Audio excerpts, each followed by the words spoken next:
Psaume 137, 138. Le Seigneur accomplit son œuvre en ceux qui se confient en lui. Première partie, proclamation de la parole de Dieu.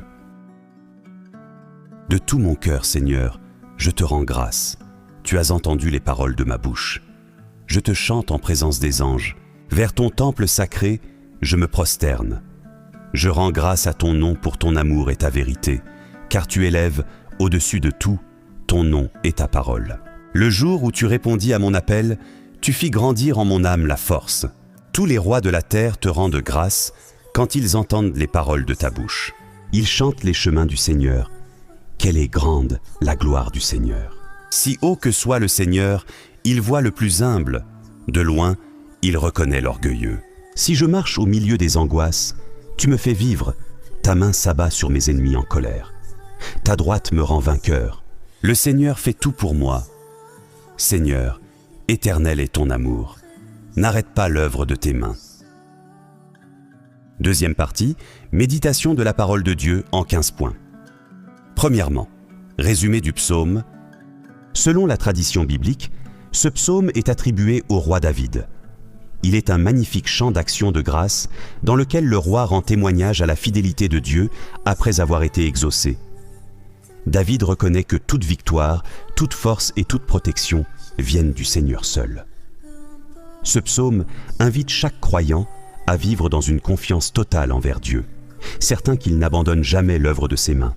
David ouvre ce psaume par une action de grâce pleine de reconnaissance.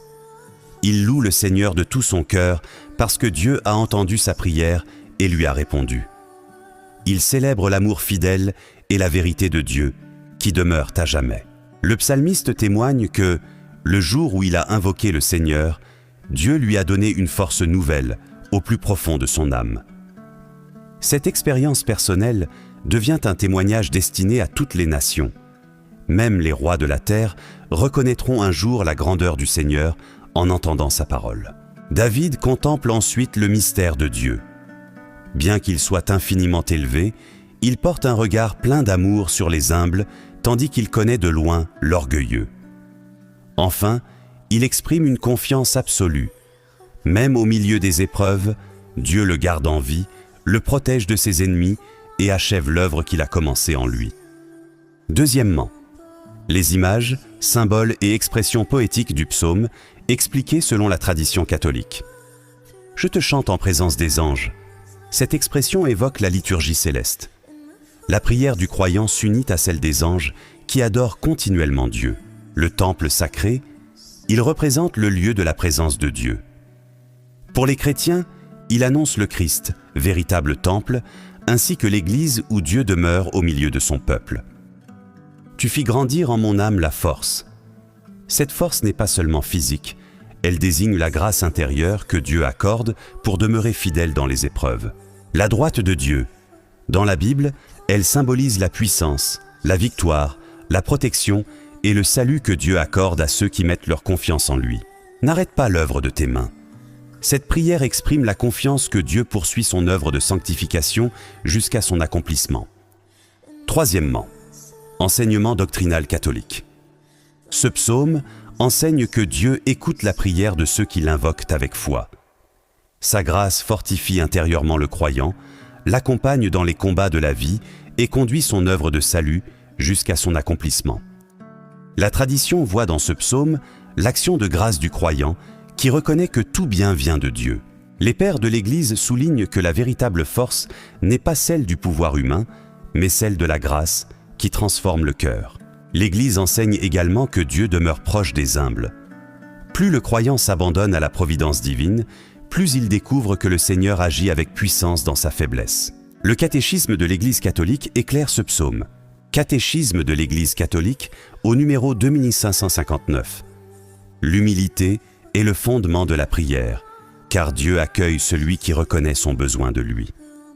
Catéchisme de l'Église catholique au numéro 2016.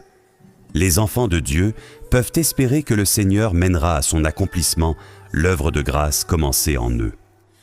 Les pères de l'Église enseignent.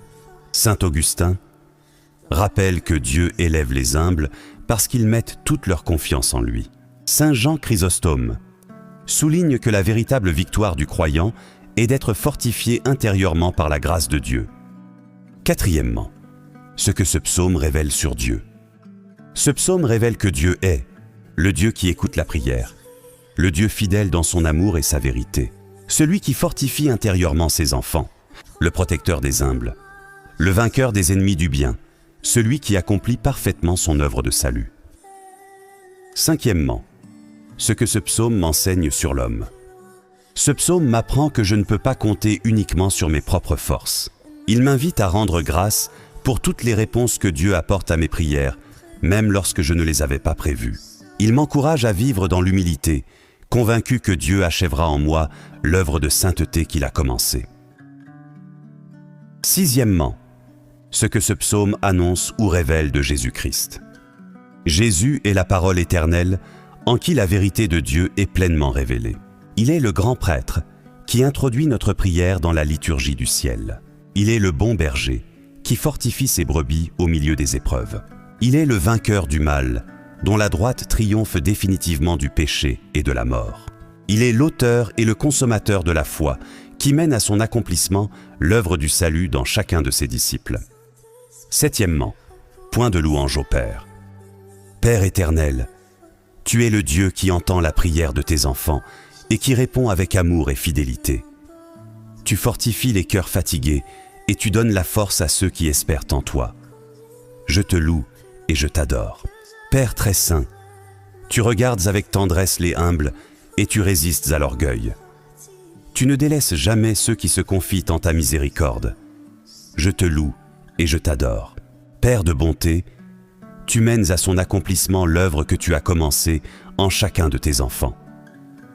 Ta fidélité ne connaît pas de fin et ton amour demeure pour toujours. Je te loue et je t'adore. Huitièmement, point de louange à Jésus. Jésus, tu es la parole éternelle, par qui le Père nous révèle toute sa vérité. Ta parole est vivante, elle éclaire nos pas et donne la vie à ceux qui l'accueillent. Je te loue et je t'adore. Jésus, tu es le grand prêtre, qui présente au Père la prière de ton peuple et qui nous associe à la liturgie éternelle des anges. Tu intercèdes sans cesse pour nous. Je te loue et je t'adore.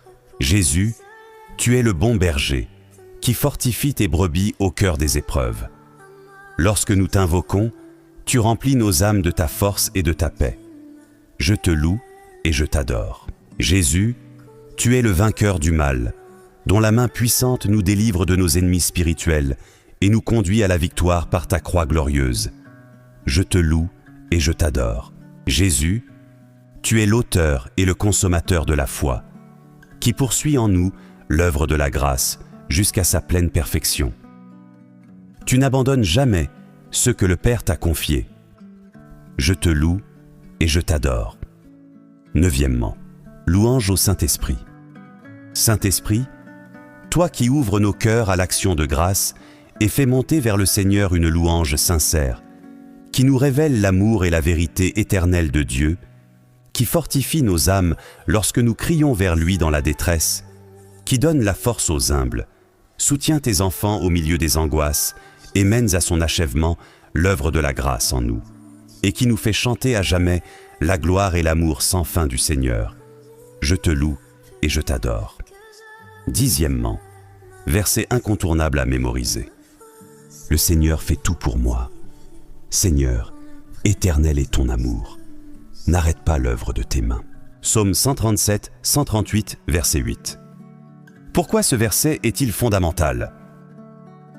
Ce verset est une magnifique profession de confiance en la providence divine.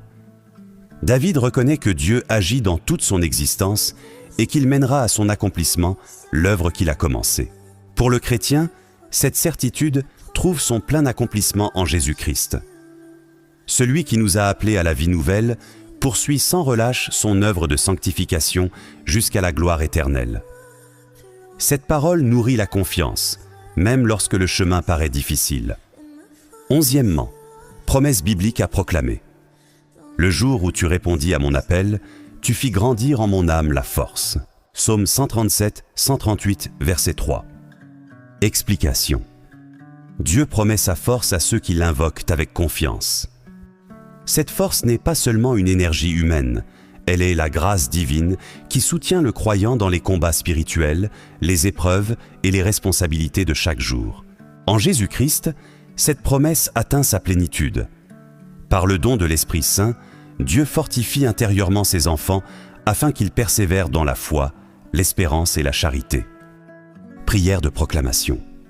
Seigneur Jésus, tu es la parole éternelle, le grand prêtre, le bon berger, le vainqueur du mal et l'auteur et le consommateur de la foi. Je crois que tu entends ma prière et que tu fortifies mon âme par ta grâce. Achève en moi l'œuvre que tu as commencée et donne-moi de marcher chaque jour dans la confiance et la fidélité. Amen. 12e, prière inspirée du psaume. Père éternel, je te rends grâce de tout mon cœur pour ton amour et ta fidélité. Merci d'entendre mes prières et de me soutenir dans les jours de joie comme dans les temps d'épreuve. Seigneur Jésus, quand les angoisses m'entourent, sois ma force et mon appui. Garde-moi dans l'humilité et fais-moi grandir chaque jour dans la confiance en ta parole. Esprit Saint, viens fortifier mon âme. Apprends-moi à rendre grâce en toutes circonstances et à m'abandonner sans réserve à la volonté du Père, certain qu'il achèvera son œuvre en moi. Amen. 13e, comment utiliser ce psaume dans la prière et l'intercession? Ce psaume peut être prié pour remercier Dieu des prières exaucées, pour demander la force intérieure dans les épreuves, pour les personnes découragées ou éprouvées, pour grandir dans l'humilité et la confiance en Dieu, pour les responsables civils et religieux, afin qu'ils reconnaissent la grandeur du Seigneur, pour confier au Seigneur les œuvres qu'il nous appelle à accomplir, en lui demandant de les mener à leur pleine réalisation. 14e, guérison. Ce psaume ne rapporte pas de guérison physique explicite. Il révèle cependant une guérison intérieure remarquable. Dieu fait grandir en mon âme la force. Cette grâce restaure le courage, guérit le découragement, fortifie la foi et permet aux croyants de traverser les angoisses avec une confiance renouvelée dans la fidélité du Seigneur. 15e, résumé pratique. Ce que je crois. Je crois que Dieu entend ma prière, qu'il me fortifie et qu'il conduit toute ma vie avec amour. Je crois que Jésus est la parole éternelle, le grand prêtre, le bon berger, le vainqueur du mal et l'auteur et le consommateur de la foi. En lui, l'œuvre du salut atteint son accomplissement. Ce que je dois vivre.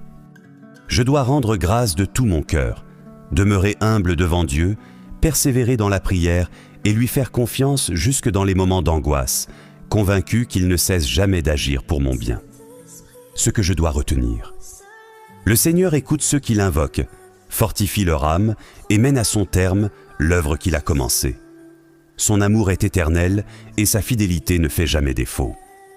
Formule de conclusion. Le psaume 137, 138 est un magnifique chant de confiance et d'action de grâce.